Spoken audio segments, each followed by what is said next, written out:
अच्छा बाबा, अब ये जो एटॉमिक स्पेक्ट्रम वाली कहानी है ना, इसको थोड़ा क्लियर करने के लिए सबसे पहले हम थोड़ा बोहर्स मॉडल डिस्कस करते हैं, उसके बाद हम हाइड्रोजन एटम की भी बातें करेंगे। ओके, अच्छा पहले बोहर्स मॉडल समझ लें, जो कि आपने केमिस्ट्री में पढ़ा भी होगा, ठीक है। अच्छा, अकॉर्डिंग टू बोहर्स मॉडल, मिसाल के तौर पे ये न्यूक्लियस है और यहाँ पे मुख्तलिफ एनर्जी लेवल हुआ करते हैं।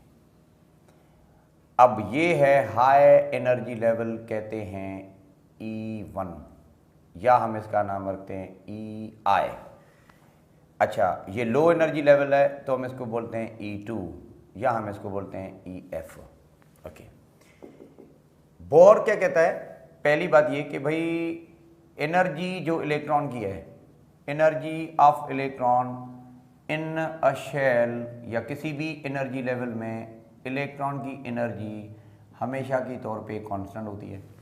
क्योंकि रदरफोर्ड ने क्या कहा था कि इलेक्ट्रॉन जो कि कंटिन्यूसली घूमता है तो कंटिन्यूसली इमिशन करता है, जो कि गलत साबित किया था बोर्स ने बोला कि ऐसा कुछ भी नहीं होता। अच्छा, इसने कहा कि एनर्जी ऑफ इलेक्ट्रॉन किसी भी एनर्जी लेवल में कांस्टेंट होती है। होती कितनी है वो बाद की बातें हम डिस्कस करेंगे। चलें, दूसरी बात ये कि व्हेन इलेक्ट्रॉन अंडरगोज ट्रांजिशन, जब इलेक्ट्रॉन ट्रांजिशन करता है, जंप करता है, तो फिर ये होता है कि उसकी एनर्जी चेंज होती है। फिर आप सिंपली कह सकते हैं कि उसकी एनर्जी चेंज होती है। अच्छा, तो सुनो, इसमें भी क्या मतलब इसका, जब वो हाई टू लो जाता है तो फिर आप सिंपली कह सकते हो, जाहिर सी बात है, इमिशन करता है।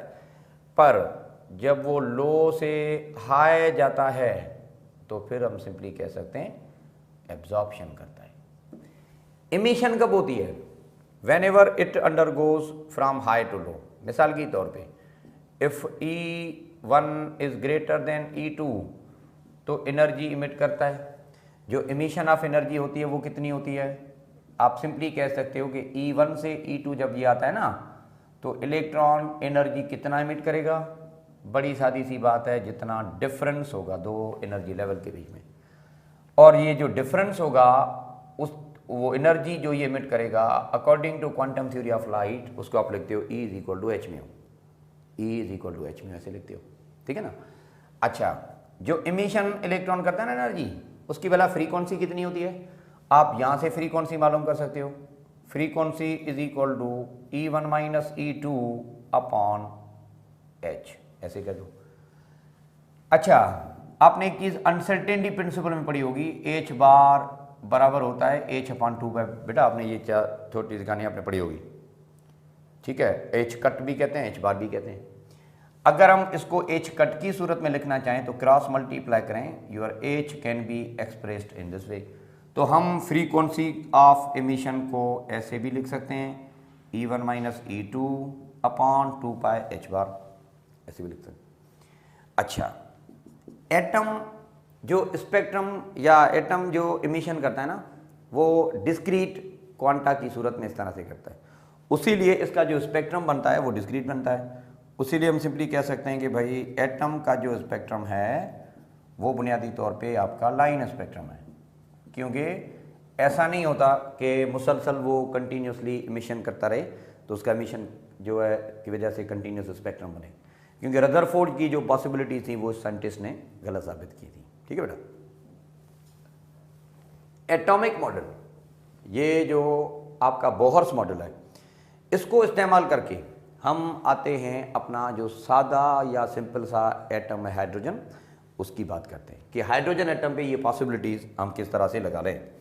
तो जो अब हम बात करेंगे, आप मेहरबानी करके इस चीज़ को सही तौर पे समझेंगे, ठीक है।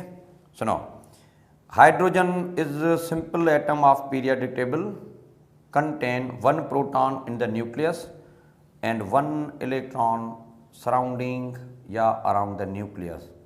ये एक इलेक्ट्रॉन है, ये इसका एक प्रोटॉन है। अच्छा, इलेक्ट्रॉन के ऊपर चार्ज कौन सी? नेगेटिव। प्रोटॉन के ऊपर कौन सी चार्ज? पॉजिटिव। तो इलेक्ट्रॉन और प्रोटॉन के चार्ज की वजह से दोनों के बीच में एक फोर्स होता है जो कि इलेक्ट्रोस्टैटिक फोर्स कहलाता है। तो do remember there exist a force in between electron and proton. अच्छा, electrons are moving around the nucleus in a circular motion. Whenever a body is in circular motion तो उसके पास एक और फोर्स होता है जिसको हम बोलते हैं सेंट्रीपिटल।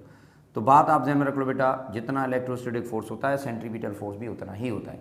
तो इलेक्ट्रोस्टैटिक और सेंट्रीपिटल फोर्स आपस में इक्वल मैग्नीट्यूड ऐसे होते हैं। अच्छा, आमतौर पे इलेक्ट्रॉन के पास एनर्जी कितने किस्म की होती है? 2 किस्म की होती है, क्योंकि इलेक्ट्रॉन चार्ज है तो इसके पास जो एनर्जी होगी, देखें अब हम बात करना चाह रहे हैं एनर्जी के हिसाब से। इलेक्ट्रॉन के पास एनर्जी कितने टाइप की होती है? एक आप सिंपली कह सकते हैं इलेक्ट्रिकल पोटेंशियल एनर्जी भी होती है, और दूसरा कौन सी होती है? एनर्जी ड्यू टू मोशन, मतलब काइनेटिक एनर्जी भी होती है। अच्छा, काइनेटिक एनर्जी यहाँ पे कितनी होगी? अगर हम सिंपली बात करें what would be the amount of kinetic energy, kinetic energy का मिकदार यहाँ पे कितना होगा? तो बड़ा सादा सा कॉन्सेप्ट है बेटा, मैं डायरेक्टली यहाँ पे लिख रहा हूँ, it would be equal to E square upon 8 pi epsilon not into R. जब आप कोचिंग में होंगे ना तो आपने ये चीज़ें पढ़ी होंगी डिटेल में, डेरिवेशन हम नहीं कर रहे। अच्छा, इसी तरह से पोटेंशियल एनर्जी भी होती है। पोटेंशियल एनर्जी का जो अमाउंट होता है ना, वो हम इस तरह से ऐसे लिखते हैं, it would be something like के क्यू अपॉन आर, इस तरह से के Q1 Q2 अपॉन आर। अच्छा, इलेक्ट्रॉन के पास टोटल एनर्जी भी होगी, उस टोटल एनर्जी की भी हम बात करते हैं, पर सबसे पहले हम ये डील करना चाहते हैं कि इलेक्ट्रॉन का जो रेडियस है वो कितना होगा। मतलब रेडियस की कहानी भी किस हिसाब से, हम हर हिसाब से बात करना चाहते हैं। तो सबसे पहले हाइड्रोजन एटम के जो मुख्तलिफ पैरामीटर हैं इन पे थोड़ा हम बहस करना चाहते हैं, इनकी बातें करना चाहते हैं बेटा। रेडियस ऑफ इलेक्ट्रॉन किसी भी एनर्जी लेवल में या nth स्टेट में जनरली किस तरह के बराबर होता है, या हम जनरली इसको किस तरह से लिखते हैं, इस पर थोड़ा हम बात कर लें। It would B 4 pi epsilon not H bar square upon ME power 4 और n स्क्वायर, ऐसे होता है। या radius of electron in any state can be well express bye means of 4 pi epsilon not. Epsilon not permittivity of space है, आप इस तरह से कह सकते हैं। H बार स्क्वायर आपका सिंपली कह दो कि भाई प्लैंक्स कांस्टेंट वाला वैल्यू है, ME पावर 4, यहाँ पे ME स्क्वायर है, ठीक है। तो रेडियस ऑफ हाइड्रोजन एटम आप इस तरह से मालूम कर सकते हो। अब आपने क्या करना, वैल्यू पुट करनी है, हर चीज़ मतलब जो भी वैल्यूज हैं वो पुट करनी है। अच्छा, H बार की वैल्यू 1.05 इंटू 10 पावर पुट करो, तो आपको होल स्क्वायर करना होगा। फिर आप देखें वैल्यू कितनी मिलती है। एप्सिलॉन नॉट की वैल्यू पुट करनी है, इसमें कोई स्क्वायर नहीं है। मास ऑफ इलेक्ट्रॉन की वैल्यू करें, इसमें भी कोई स्क्वायर नहीं है। ई है चार्ज, चार्ज आप लिखें जो भी, उसके बाद इसका पावर 4 दे दें, इस तरह 4 पावर है। और n स्क्वायर आपका एक क्वांटम नंबर है, ये सॉल्व करें। आप इसको सॉल्व करेंगे तो आपको कोई ना कोई एक मैथमेटिकल एक्सप्रेशन मिलेगी। तो जो आपको जवाब मिलेगा, मैं डायरेक्ट आता हूँ उस जवाब पे। उस जवाब को आप कन्वर्ट करना किसमें, फाइनली मीटर में। तो आपको आंसर जो मिलेगा रेडियस का बाबा, इट वुड बी 0.053 नैनोमीटर।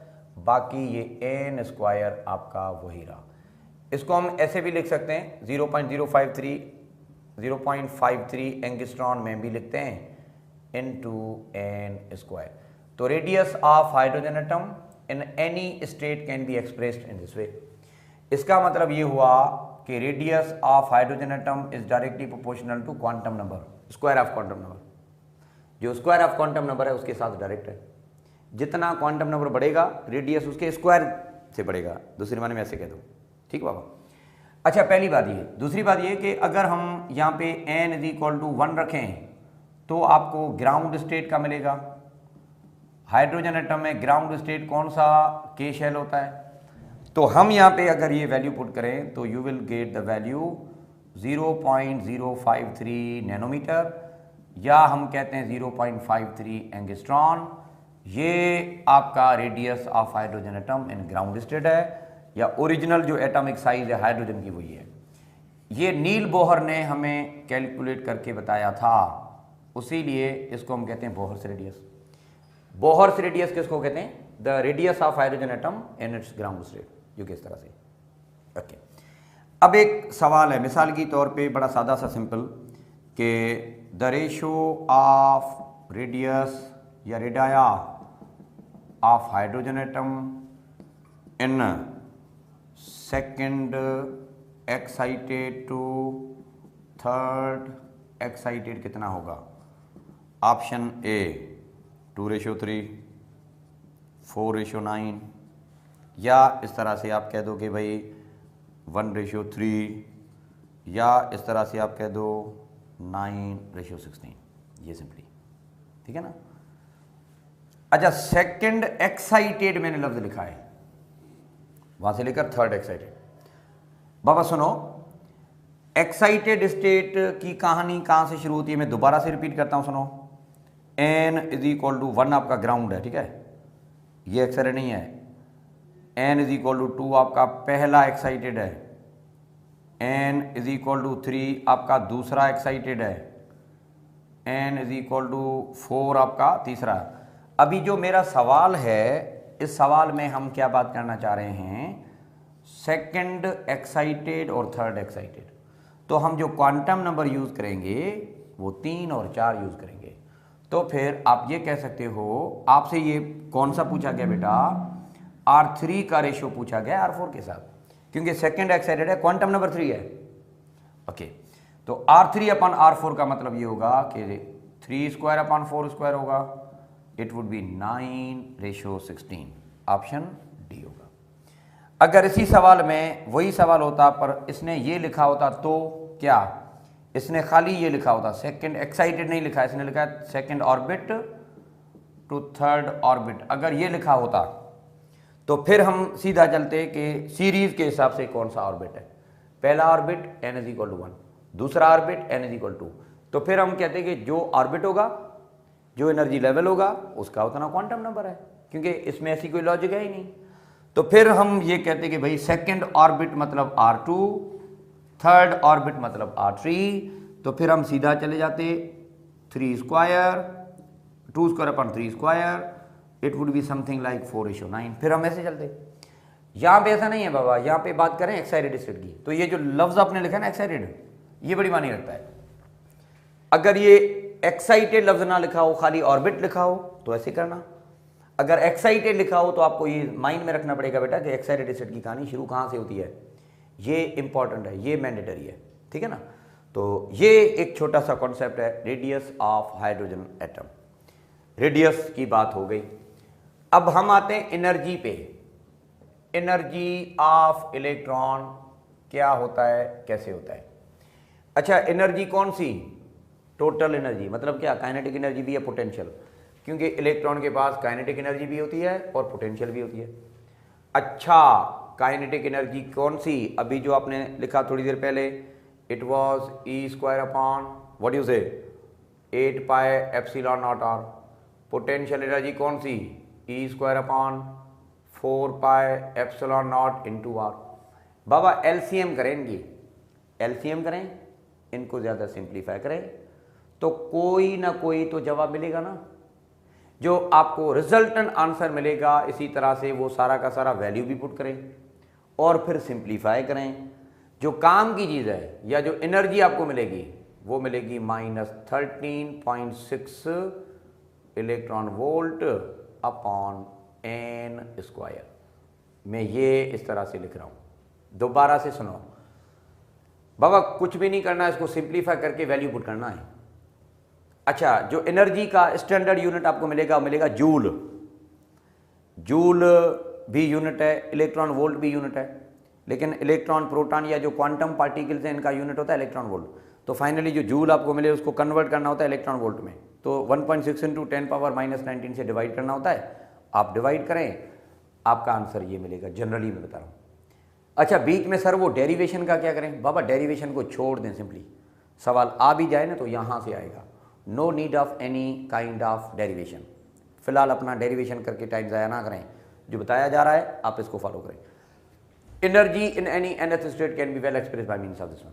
अच्छा, ये general formula, this is energy of electron in nth state. nth का मतलब क्या है कि जनरल किसी भी में।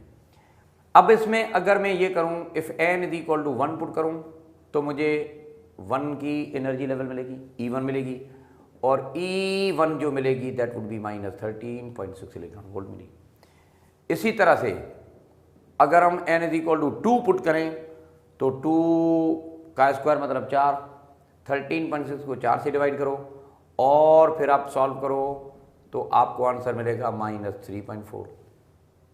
अच्छा, आप n is equal to 3 put करके चेक करें ज़रा, तो आपको थर्ड की एनर्जी मिलेगी, it would be -13.6 divided by क्या बनेगा, 3 स्क्वायर मतलब 9 बाबा, तो ये मिलेगा 1.51 इलेक्ट्रॉन वोल्ट। इसका मतलब ये कि एनर्जी बढ़ रही है। सर बढ़ क्यों रही है, कम हो रही है? बाबा बढ़ रही है। नेगेटिव का वैल्यू जितना बड़ा होता है ना उतना वो कम समझा जाता है ना। अब देखिए ना, नेगेटिव का वैल्यू कम हो रहा है, इसका मतलब है नेट आंसर बढ़ रहा है, तो हम सिंपली कह सकते हैं कि भाई एनर्जी बढ़ेगी। अच्छा, अब ये डायग्राम बना के मैं आपको समझा देता हूँ कि एनर्जी बढ़ती कैसे है, क्योंकि अगर आप अभी भी कंफ्यूज हो बाबा तो मैं आपको समझा देता हूँ। ये n इज इक्वल टू 1 है, तो n इज इक्वल टू 1 में जब इलेक्ट्रॉन होगा तो उसके पास अमाउंट ऑफ एनर्जी कितना होगा, -13.6 होगा, ये होगा। चलो, अब जब ये इलेक्ट्रॉन 2 में गया है, n इज इक्वल टू 2 में मौजूद है, तो n इज इक्वल टू 2 में यहाँ पे एनर्जी कितनी है, आपने अभी जो लिखा अमाउंट ऑफ एनर्जी आपके पास E2 में -3.4 है। अच्छा, इसी तरह से थर्ड में भी चले जाओ, तो थर्ड में एनर्जी कितनी होती है, n इज इक्वल टू 3 में, तो बड़ा सिंपल है, अभी आपके सामने मौजूद है। थर्ड में जो एनर्जी लेवल होगी या E3 जिसको हम बोलते हैं -1.51 होगी। तो मेरा कहने का मतलब ये कि एनर्जी यूँ आप मैनेज करते हो। चलो, अब सर ये बढ़ कैसे रही है ये थोड़ा समझा दें। बाबा सुनो, ये कहाँ पे था, 1 में। इलेक्ट्रॉन जब लो से हाई में जाता है तो क्या करना पड़ता है, एनर्जी देनी पड़ती है। इसका मतलब यहाँ पे आपने एनर्जी दी है ना कुछ, और एनर्जी दोगे तो ये E2 में जाएगा। इसका मतलब ये E2 आया कैसे, सुनो, E2 वाली जो एनर्जी है वो कैसे आई, E1 में जब था तो पहले उसके बाद कुछ अमाउंट था, पहले से था, और हमने कुछ और एनर्जी एब्जॉर्ब करवा दी, हमने एक और एनर्जी दी इसको। चलो सुनो ज़रा, थी कितनी इसके पास पहले, -13.6, प्लस हमने दी कितनी, हमने डेफिनेटली कुछ ना कुछ अमाउंट ऑफ एनर्जी दिया होगा ना, और हम यहाँ से जो देते हैं बेटा 10.2 दी हमने, 10.2 इलेक्ट्रॉन वोल्ट हमने दी। मतलब देखो ना, प्लस हो रहा है ना एडिशनली। अब -13.6 और +10.2 आप सॉल्व करो, आपका जवाब आएगा -3.4। उसीलिए हम कह सकते हैं कि जब ये 2 में जा पहुंचा उसकी एनर्जी ये हुई। तो बढ़ रही है ना बाबा, क्योंकि आप एडिशनल अमाउंट ऑफ एनर्जी इसको दे रहे हो। And energy required to electron move from low to high या ground state to the excited state, इसको हम कहते हैं एक्साइटेशन पोटेंशियल। तो देखो आपने एनर्जी जो दी है ना, ये इलेक्ट्रॉन को ऊपर ले जाने के लिए दी है ना, तो इस अमाउंट ऑफ एनर्जी का हम नाम यहाँ पे क्या रखते हैं, this one is recorded as excitation potential. हम इसको एक्साइटेशन पोटेंशियल भी कहते हैं। तो सुनो, एक्साइटेशन पोटेंशियल दोगे तो एनर्जी बढ़ेगी, और ऊपर भेजो तो आपको एक्साइटेशन पोटेंशियल और भी देना पड़ेगा तो एनर्जी बढ़ेगी। तो जनरली एनर्जी बढ़ रही है बाबा, क्योंकि आप प्लस करते जाओ ना, आप जैसे प्लस करते जाओगे तो आपका जवाब जो नेगेटिव रिड्यूसेस टू 0 आ रहा होगा। तो यूं आप कह सकते हैं एनर्जी बढ़ रही है। हाँ, वो अलग बात है कि डिफरेंस कम है। सुनो, 13.6 और 3.4 के बीच में जो डिफरेंस था वो कितना था, 10.2। तो बोहर्स मॉडल को इस्तेमाल करके हम बात कर सकते हैं कि इतनी एनर्जी हम देते हैं। अच्छा, भला 3.4 और 1.51 के बीच में डिफरेंस कम होगा, तो हम सिंपली कह सकते हैं कि हमें एनर्जी कम देनी पड़ेगी, मतलब 2 से लेकर 3 में कम देनी पड़ेगी। अच्छा, फिर 3 से 4 में और कम देनी पड़ेगी, फिर 4 to 5 और कम देनी पड़ेगी। इसका मतलब है जैसे आप ऊपर जाते हो ना, तो लगातार दो एनर्जी लेवल के बीच में एनर्जी गैप कम होता है। सुनो, जैसे आप ऊपर जाते हो तो गैप कम होता है। गैप कम क्यों होता है? क्योंकि आप इलेक्ट्रॉन को थोड़ी एनर्जी देकर मजे से वहां से आगे यहां पे भेज सकते हो। क्यों? इलेक्ट्रॉन न्यूक्लियस से दूर है ना बाबा। अगर इलेक्ट्रॉन न्यूक्लियस से दूर है, इसका मतलब क्या, इलेक्ट्रोस्टैटिक अट्रैक्शन उनके ऊपर जो बनेगी ना वो कम होगी। Electrostatic force is inversely to r square, कम होगा। अगर इलेक्ट्रोस्टैटिक अट्रैक्शन कम है, इसका मतलब यूं हुआ कि इलेक्ट्रॉन को आप आसानी से वहां पे आगे भेज सकते हो। थोड़ी एनर्जी दो, थोड़ा रुश्वत दो, काम हो जाएगा। तो यूं हम सिंपली कह सकते हैं कि एनर्जी थोड़ी दे के हम इसको आगे ट्रांजिशन करा सकते हैं। अच्छा, तो जो गैप है यहाँ पे बड़ा गैप है, यहाँ पे और छोटा हुआ गैप, यहाँ पे और छोटा हुआ गैप, यहाँ पे और, पर एनर्जी बढ़ती है। डू रिमेंबर, एनर्जी आपको बढ़ती है, गैप कम हो रहा है। मैं बोल रहा हूँ गैप कम होता है, ठीक है ना। तो ये एक छोटी सी कहानी एनर्जी ऑफ इलेक्ट्रॉन के हिसाब से। एनर्जी हम कह सकते हैं कि भाई when electron moving from low to high तो एब्जॉर्प्शन होती है, पर whenever it is moving from high to low तो क्या करता है, एमिशन करता है, ठीक है ना। तो एनर्जी का जो जनरल कॉन्सेप्ट है ना, वो आप इस तरह से ऐसे कह सकते हो, ठीक है।